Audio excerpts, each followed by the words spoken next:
क्या रेमंड ही हीलर है? रेमंड ने सिर उठाकर उसकी तरफ देखा और पूछा, क्या वह बता सकता है कि उसे क्या परेशान कर रहा है? हैंसन डर के मारे रेमंड के पीछे छिप गया। रेमंड ने उस आदमी की तरफ देखा और सोचा कि ऐसा डरावना दिखने वाला इंसान उसकी क्लिनिक में क्यों आया है। कैनर ने भौहें सिकोड़ते हुए रेमंड को आदेश दिया कि वह तुरंत ये जगह छोड़ दे, वरना उसने अपना हाथ आगे बढ़ाया और पूरी ताकत से रेमंड को मारने की कोशिश की। लड़कों ने डर से मुंह खोल दिए। वो आदमी गुस्से से उन्हें घूर रहा था। उसने अपना मुंह हाथ से ढकते हुए कहा कि वह इस क्लिनिक को चूर चूर कर देगा। लड़कों ने डर के मारे एक दूसरे को पकड़ लिया और रेमंड ने डर में सोचा कि उसने अभी तक कोई पैसा भी नहीं कमाया है। हवा में एक डरावना माहौल छा गया। तभी एक लड़का रेमंड के पास आया और पूछा कि सर कैनर यहाँ क्या कर रहे हैं। उसने हाथ फैलाकर पूछा कि वह इतने नाराज क्यों हैं? क्या रेमंड ने कुछ गलत किया है? कनेर ने उस लड़के की तरफ देखा और नाखुशी से पूछा, क्या वह अब भी पूछ रहा है कि रेमंड ने कुछ गलत किया है? अचानक उसने रेमंड की तरफ उंगली उठाई और चिल्लाकर पूछा, क्या उसे नहीं पता कि रेमंड बे रीजन में लोगों पर एक्सपेरिमेंट्स कर रहा है? यह सुनकर वह लड़का हैरान रह गया। उसके पास खड़ी महिला ने भी हैरानी से पूछा, ह्यूमन एक्सपेरिमेंट्स? कनेर लोगों की तरफ मुड़ा और चिल्लाया कि वे अपने कर्ट्स की ट्रीटमेंट मेथड्स को टेस्ट करना चाहते थे, इसीलिए स्लम्स में आए और मुफ्त में इलाज शुरू किया।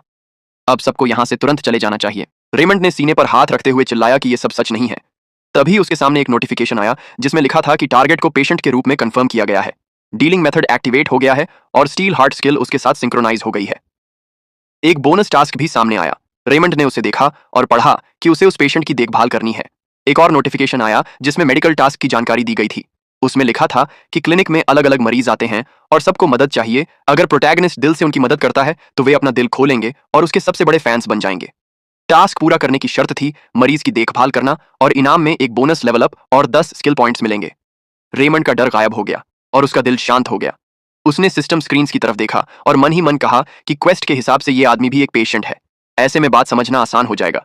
ये सोचते हुए उसने सीने पर हाथ रखा और कहा कि उसके इलाज के तरीके एम्परर द्वारा मान्यता प्राप्त हैं और हीलर टावर ने भी उसे क्वालिफाइड हीलर माना है। इसके बाद वह कनेर के पास गया और कहा कि उसे लगता है कि जो हीलर्स पहले से इस रीजन में थे उन्होंने रेमंड को बदनाम किया क्योंकि वह सस्ता इलाज दे रहा था। ये सुनकर कनेर ने थोड़ा सिर झुकाया और मन ही मन कहा कि अगर सोचें तो वो घटिया रेमंड हमेशा जरूरत से ज्यादा पैसे लेता था और गरीबों को दबाता था। उसने तो ब्लू मून गिल्ड से भी ज्यादातर पैसा खुद रख लिया था। फिर उसने खुद से पूछा, क्या उस घटिया इंसान ने उसे धोखा दिया है? वह गुस्से में आ गया और कहा कि शायद कोई गलतफहमी है, इसीलिए वह सब कुछ कंफर्म करेगा और फिर वापस आएगा। अचानक रेमंड ने उस आदमी को रोकने के लिए कहा। केनियर ने मन ही मन गुस्से में पूछा, क्या रेमंड अब क्या चाहता है? रेमंड ने कहा कि क्वेस्ट विंडो के आधार पर वह भी एक पेशेंट है और एक डार्क ऑर्गेनाइजेशन का बॉस होने के बावजूद रेमंड ने मन ही मन सोचा कि इस आदमी के पास जरूर पैसे होंगे। फिर उसने हाथ बांधते हुए मीठे अंदाज में कहा कि अब जब वह उसकी क्लिनिक में आ चुका है और गलतफहमी भी दूर हो गई है तो थोड़ा बात कर सकते हैं।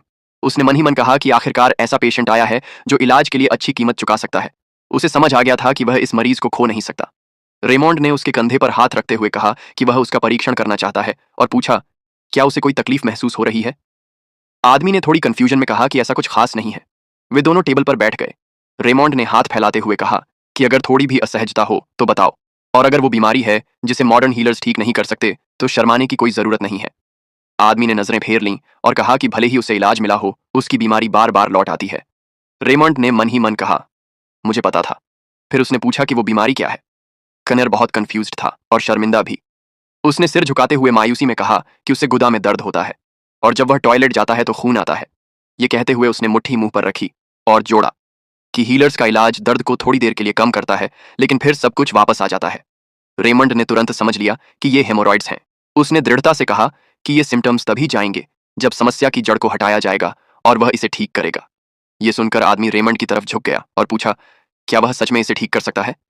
रेमंड ने हाथ बढ़ाते हुए कहा, हाँ, और जोड़ा कि एक सिंपल ऑपरेशन से ये ठीक हो जाएगा और वह ऐसा करेगा ताकि बीमारी वापस ना आए। ये सुनकर कनेर टेंस हो गया और मन ही मन पूछा, क्या रेमंड उस पर एक्सपेरिमेंट करने की कोशिश कर रहा है? उसने रेमंड को याद किया और कहा कि भले ही उसने हर बार उसे बहुत पैसा दिया हो लेकिन दर्द की जड़ कभी नहीं गई। अगर सच में कोई ऐसा सॉल्यूशन है जिससे दर्द वापस ना आए तो वह तैयार है। सोच से बाहर आते हुए उसने रेमंड के पास जाकर कहा कि वह इलाज स्वीकार करता है। कुछ मिनट बीते, जरूरी उपकरण ऑपरेशन टेबल पर रखे थे। कनेर ऑपरेशन टेबल पर लेटा था और रेमंड अपने अप्रेंटिस हांसन के साथ उसके पास खड़ा था। रेमंड ने देखा कि यह 3rd डिग्री हेमोरॉइड है और कहा कि बस हेमोरॉइडल टिश्यू को काटना होगा। रेमंड ने सोचा कि अब उसे nimble hands of the surgeon skill activate करनी चाहिए, जिससे उसकी सेंसिटिविटी 18 से बढ़कर 28 हो गई। रेमंड ने गंभीरता से सोचा कि वह एनेस्थेटिक गुणों वाली हर्ब्स का इस्तेमाल करके हेमोरॉइडल टिश्यू हटाएगा और ब्लड वेसल्स को जल्दी से सिल देगा। फिर उसने सोचा कि उसे ऊपरी हिस्से को काटना होगा जिसे वह थ्रेड से कवर करेगा और प्रभावित हिस्से को सिल देगा। रेमंड ने ऑपरेशन जारी रखा और सोचा कि पहले वह 3 बजे वाले हिस्से को ठीक करेगा जो सबसे खराब हालत में है, फिर 7 बजे और 11 बजे वाले हिस्सों को देखेगा। मैसेजेस में लिखा था कि उसने इलाज सफलतापूर्वक पूरा कर लिया है और उसे एक बोनस लेवल इंक्रीज मिला।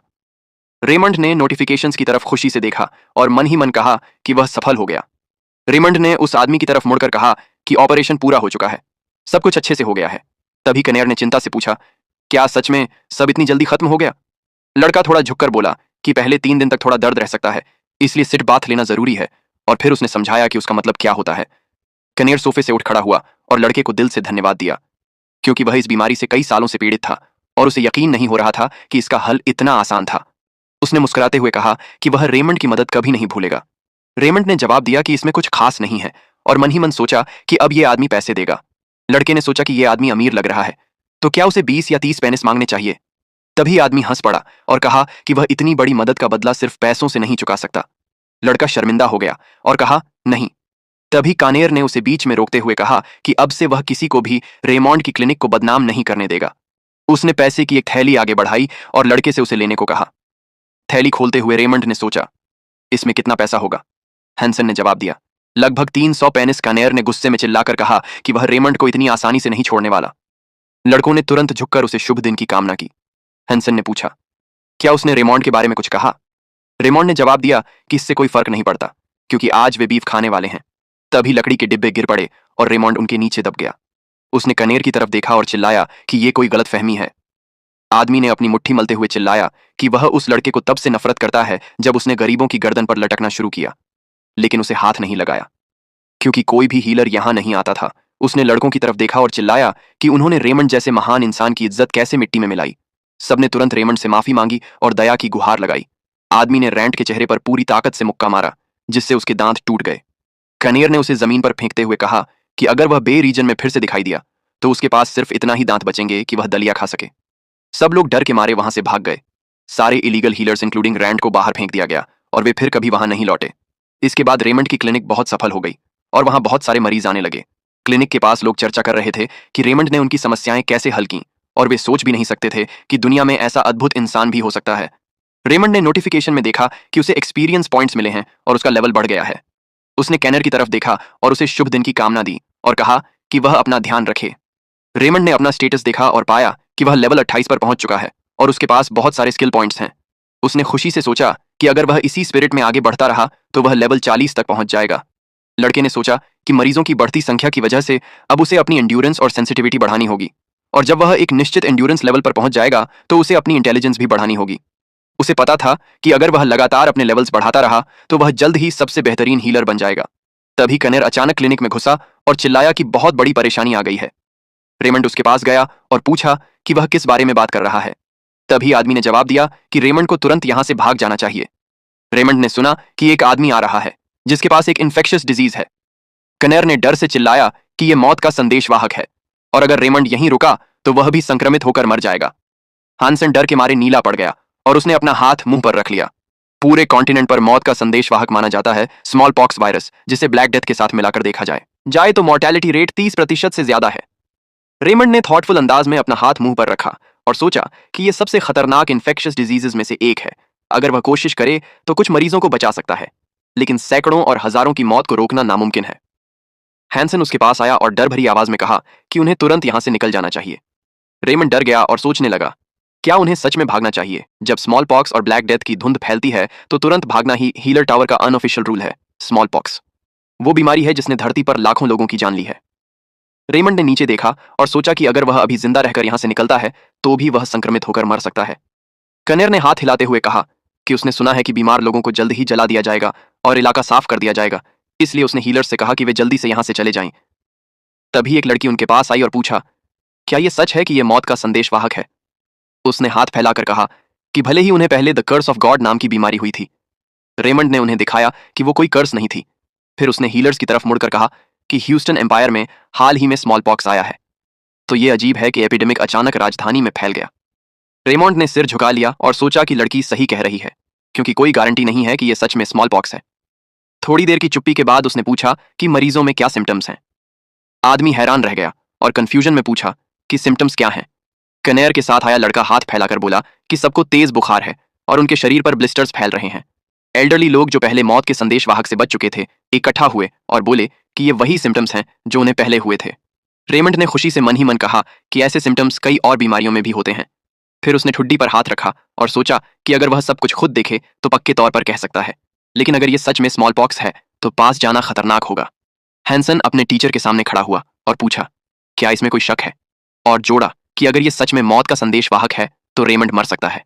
रेमंड अपने स्टूडेंट के पास गया और कहा कि अगर नहीं तो मरीजों को आग में जलाए जाने से बचाया जा सकता है।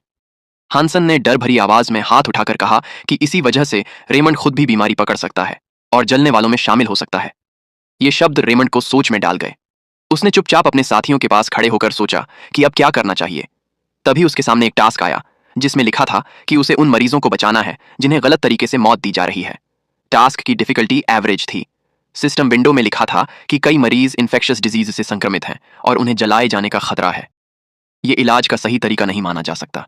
उसे अपने नॉलेज का इस्तेमाल करके इन गलत मौतों को रोकना होगा। रेमंड ने देखा कि इस टास्क का इनाम एक बोनस लेवल इंक्रीज और 20 स्किल पॉइंट्स हैं। उसने ठुड्डी पर हाथ रखते हुए मन ही मन कहा कि ये मौतें नाइंसाफ ही हैं। थोड़ी देर की चुप्पी के बाद उसने हाथ फैलाकर दृढ़ता से कहा कि वह अपने स्टूडेंट को छोड़कर नहीं जाएगा। हैंसन और कनेर बहुत डर गए थे। रेमंड ने लड़कों की तरफ देखा और मन ही मन कहा कि वे स्मॉल पॉक्स से संक्रमित नहीं हैं, इसलिए वह अपने नॉलेज से उन्हें बचा सकता है। बहुत सारी infectious diseases including small pox medically airborne होती हैं, जो सलाइवा, म्यूकस या कॉफिंग से फैलती हैं। रेमंड ने ठुड्डी पर हाथ रखते हुए सोचा कि अगर ऐसा है तो इसका फैलाव फिजिकल तरीके से रोका जा सकता है। लेकिन फिलहाल उसने अचानक हाथ फैलाए और हैंसन की तरफ मुड़कर कहा कि उसे एक मोटा कपड़ा चाहिए जो मास्क की तरह इस्तेमाल हो सके, और साथ ही ग्लव्स और एक रोब जिससे पूरा शरीर ढक जाए। हैंसन बहुत कंफ्यूज था। उसने हाथ फैलाकर पूछा कि रेमंड क्या करना चाहता है। रेमंड ने सीने पर हाथ रखते हुए कहा कि वह खुद मरीजों से मिलेगा और उनकी जांच करेगा। रात हो चुकी थी। स्क्वायर में बहुत सारे लोग इकट्ठा हो गए थे। लोग एक बंद बाण में चिल्ला रहे थे और मदद की गुहार लगा रहे थे। एक आदमी हाथ में टॉर्च लेकर दरवाजे की तरफ बढ़ रहा था और कह रहा था कि वे इनकी वजह से नहीं मर सकते। तभी रेमंड वहां पहुंचा और चिल्लाकर उन्हें रोकने को कहा। उसका पूरा शरीर और चेहरा बैंडेज से ढका हुआ था। टॉर्च वाला आदमी पीछे मुड़कर गुस्से में चिल्लाया कि वह कौन है। रेमंड ने कहा कि वह उनका हीलर है। लोग बहुत हैरान हुए और पूछा कि वह ऐसे कपड़े क्यों पहने हुए हैं, और जोड़ा कि यह खतरनाक है क्योंकि वह परिवार मौत के हेरल्ड से संक्रमित है और उन्हें शुद्ध करना जरूरी है। रेमंड ने हाथ उठाकर सबको रुकने को कहा। फिर पूछा कि उन्होंने कैसे तय किया कि वे लोग इस बीमारी से संक्रमित हैं जबकि वहां कोई हीलर मौजूद नहीं था। टॉर्च वाले लोग कंफ्यूज्ड हो गए और उनमें से एक ने जवाब दिया कि तेज बुखार और शरीर पर ब्लिस्टर्स मौत के हेरल्ड के पक्के संकेत हैं। रेमंड ने हाथ फैलाकर कहा कि ऐसे सिम्टम्स कई दूसरी बीमारियों में भी होते हैं, इसलिए अभी कुछ भी साफ नहीं है। इसके बाद उसने अंदर जाने और खुद जांच करने की अनुमति मांगी। लड़कों ने कंफ्यूजन में चिल्लाकर कहा कि रेमंड खुद संक्रमित हो सकता है। रेमंड ने मुस्कुराकर कहा कि चिंता मत करो, उसके पास इससे बचने की क्षमता है।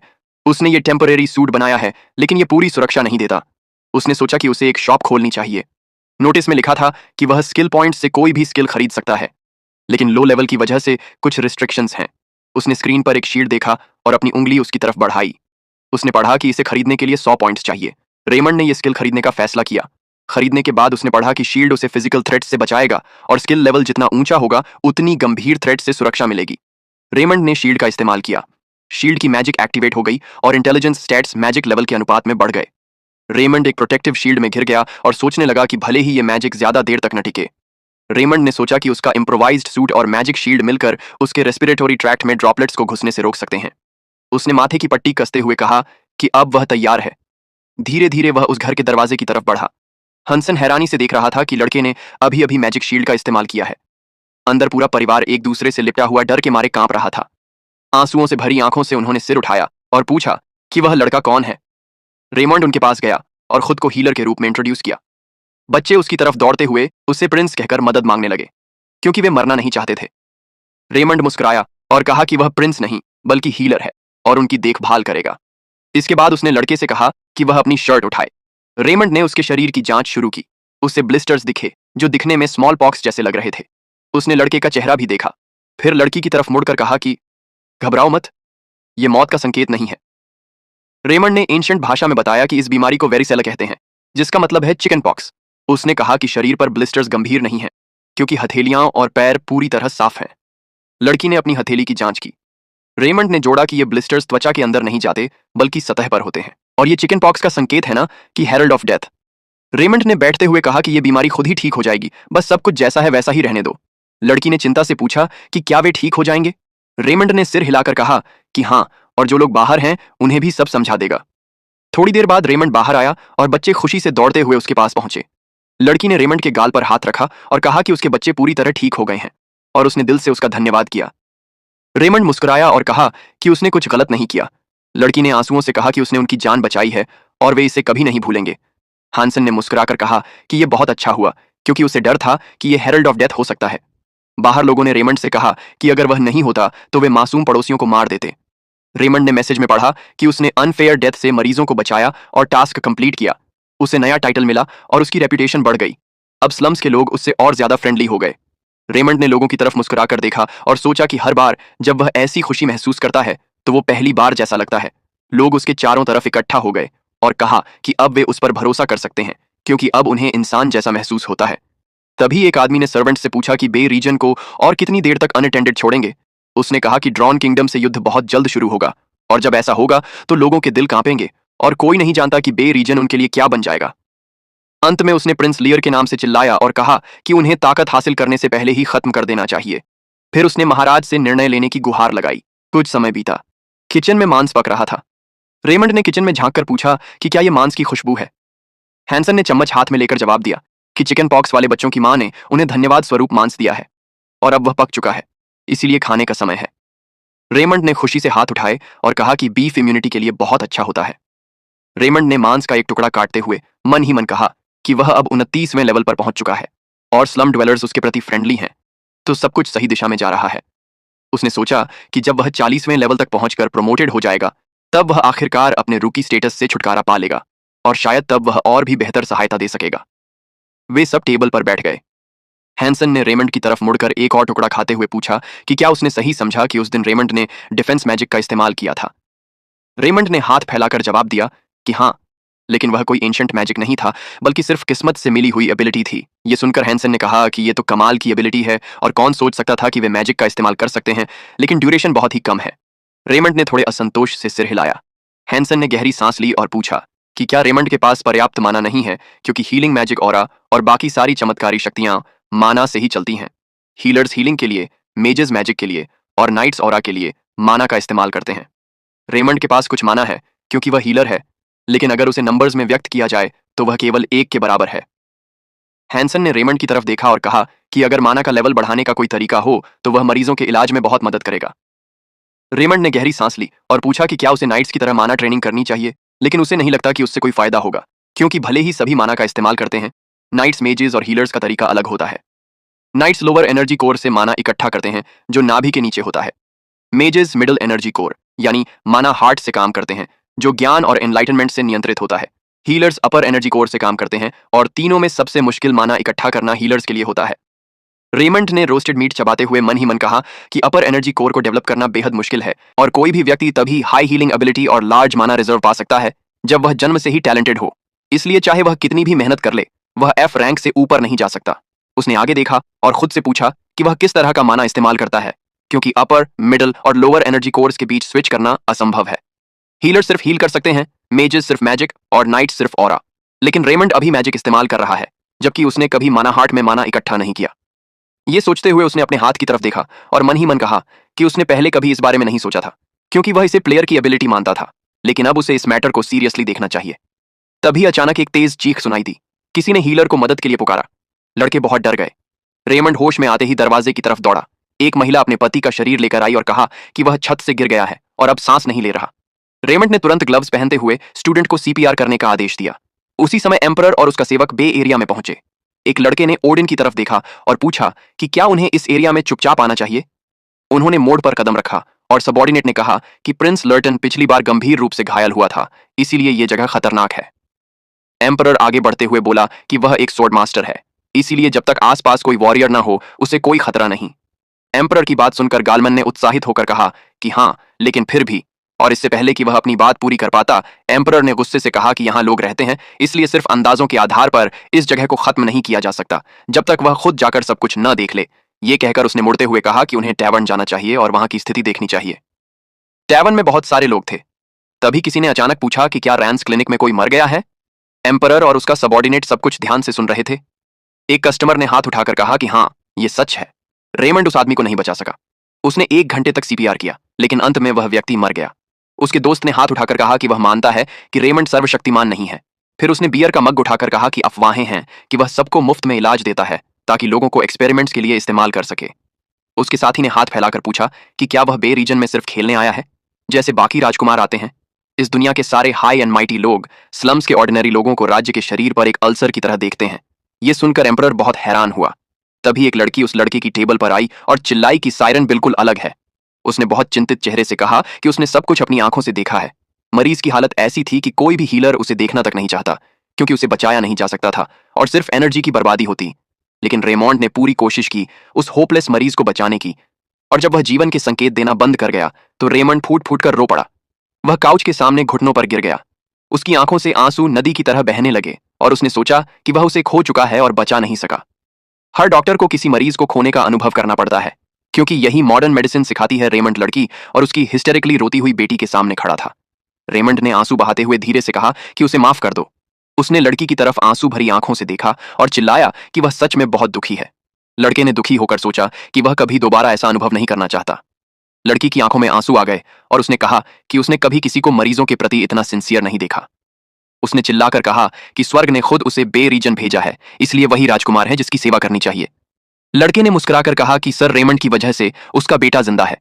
दूसरे लड़के ने जोड़ा कि हीलर ने उसकी पत्नी की बीमारी ठीक की, जो बहुत समय से उसे परेशान कर रही थी, जबकि बाकी हीलर्स अब्सर्डली ज्यादा पैसे मांगते थे लेकिन कुछ कर नहीं पाते थे।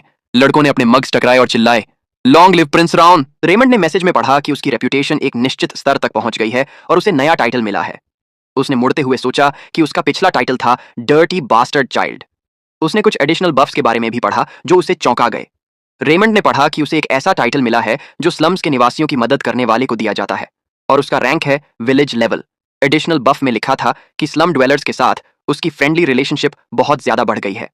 रेमंड ने चमकती आंखों से सोचा कि उसे 20 बोनस स्किल पॉइंट्स भी मिले हैं और यह नया टाइटल पिछले वाले से कहीं बेहतर है।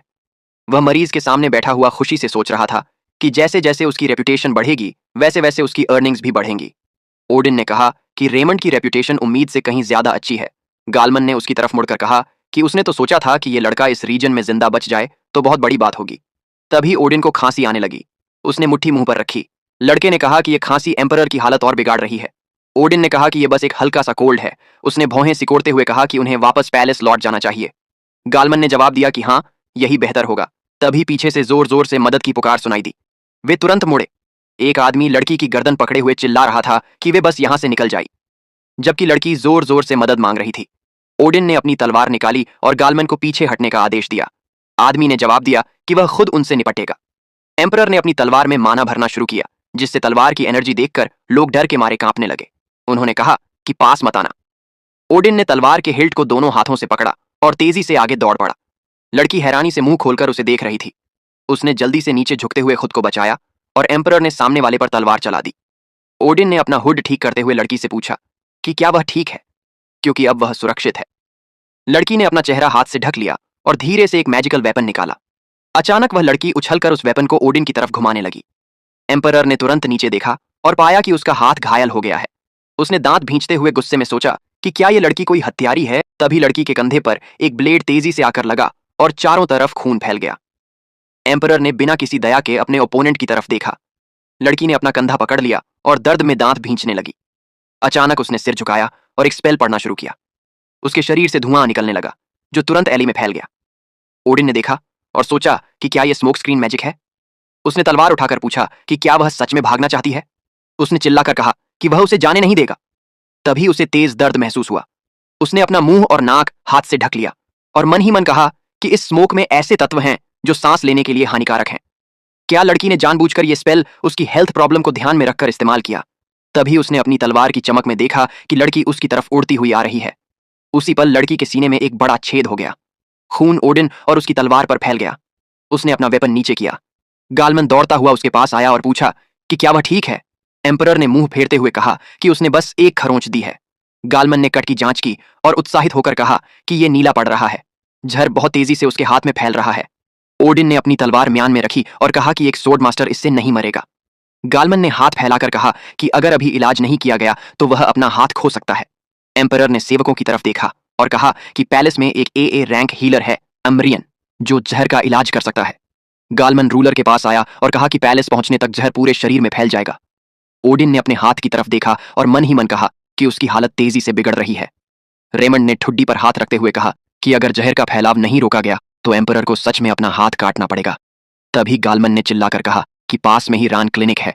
ये सुनकर ओडिन बहुत हैरान हुआ। उसने सेवक की तरफ मुड़कर पूछा कि क्या वह रेमंड से इलाज करवाना चाहता है। गालमन ने हाथ बढ़ाते हुए कहा कि कम से कम इमरजेंसी ट्रीटमेंट तो लेना ही चाहिए। उसने चेहरे पर पसीने की एक बूंद के साथ कहा कि रेमंड ने बेलॉन में 5 साल काम किया है, इसलिए वह बिना हीलिंग एबिलिटी के भी इमरजेंसी केयर दे सकता है। एक आदमी ने ठुड्डी पर हाथ रखते हुए सोचते हुए कहा, सही है। कुछ समय बाद रेमंड की क्लिनिक में वे पहुंचे। रेमंड ने मुस्कुराकर पूछा कि वह कैसे मदद कर सकता है। गालमन और एम्परर उसके सामने खड़े थे। मास्क पहने हुए रेमंड ने उन्हें ध्यान से देखा और पाया कि उनके मास्क खून से सने हुए थे। वह मन ही मन चिल्लाया, कितना डरावना। उसने सोचा कि कहीं ये डार्क गिल्ड के लोग तो नहीं, लेकिन अगर वे डार्क गिल्ड से हैं तो उनके पास पैसे तो होंगे। जब उन्हें आने का कारण बताया गया तो रेमंड ने बगल की तरफ इशारा करते हुए कहा कि वे उसका पीछा करें। तभी एम्परर ने खांसते हुए कहा कि उसे झड़ दिया गया है, इसलिए उसे इमरजेंसी ट्रीटमेंट चाहिए। एक आदमी ने हाथ बढ़ाया और रेमंड ने कहा कि वह घाव की जांच करेगा। मन ही मन उसने सोचा कि ये लोग अपराधी हैं जो अपनी पहचान नहीं बता सकते, लेकिन इससे कोई फर्क नहीं पड़ता क्योंकि मरीज तो मरीज होता है। घाव की जांच करने के बाद रेमंड बहुत हैरान हुआ क्योंकि हालत बहुत खराब थी। इसके बाद उसने हाथ उठाकर पूछा कि क्या घाव के अलावा कोई और लक्षण है, जैसे धुंधली दृष्टि, तेज धड़कन, कमजोरी, सिर दर्द। एम्परर ने शांत स्वर में कहा कि उसे थोड़ी कमजोरी और सिर दर्द है और उसे लगता है कि उसकी नाड़ी थोड़ी तेज है। यह सुनकर रेमंड ने मन ही मन कहा कि उसने ये आवाज पहले भी सुनी है, लेकिन कौन थी। सोच छोड़कर उसने हाथ फैलाकर कहा कि यह घाव बहुत गंभीर है और पल्स इरेगुलर है। ऐसा लग रहा है कि यह ड्रैगन ब्लड पॉइजन या कोई और नर्व पॉइजन है। ओडिन ने चेहरे पर हाथ रखते हुए इमरजेंसी ट्रीटमेंट मांगा ताकि जहर और न फैले और बाद में प्रॉपर इलाज हो सके। रेमंड ने सीने पर हाथ रखते हुए कहा कि वह इसे संभाल सकता है। यह सुनकर गालमन बहुत हैरान हुआ और पूछा कि उसने अभी क्या कहा।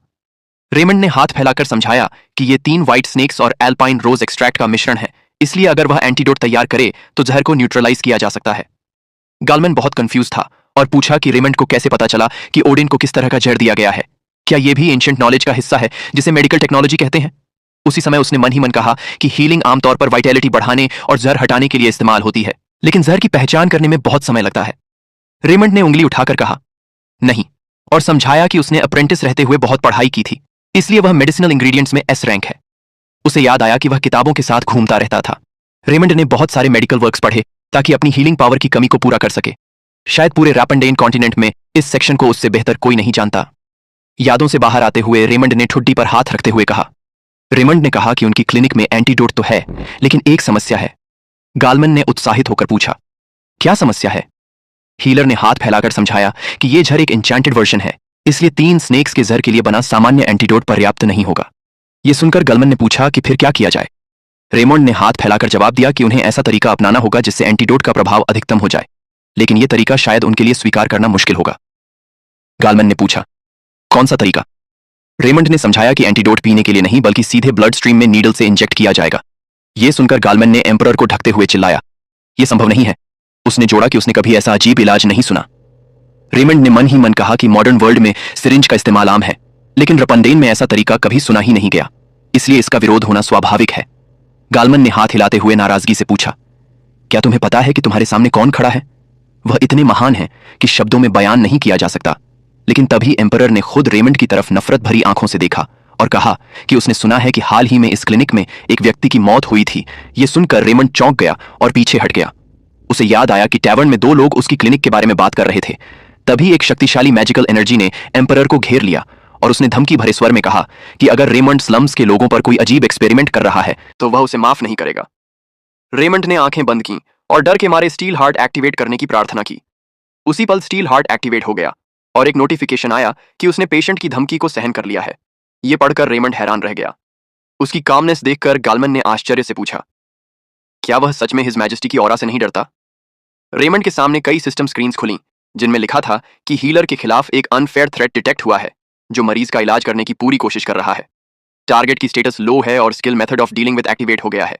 ये पढ़कर रेमंड ने मुस्कुराते हुए मन ही मन कहा कि कोई सच में महान व्यक्ति कभी क्या तुम्हें पता है मैं कौन हूं जैसी बात नहीं कहता। उसने सोचा कि ऐसे लोगों से निपटने का तरीका है मुस्कान के साथ दृढ़ रहना। रेमंड ने मरीज की तरफ देखा और कहा कि वह उसकी चिंता समझ सकता है, लेकिन जो तरीका वह इस्तेमाल कर रहा है वह एक एंशंट टेक्निक है जो एक समृद्ध प्राचीन सभ्यता में आम था। गालमन उसकी तरफ देखता रह गया। वह अभी फ्रेंडली था जबकि उसे धमकी दी गई थी। लड़के ने ओडिन का हाथ पकड़ा और अपनी मां से मिली पेनन फैमिली के नाम की कसम खाई कि कोई और इलाज काम नहीं करेगा।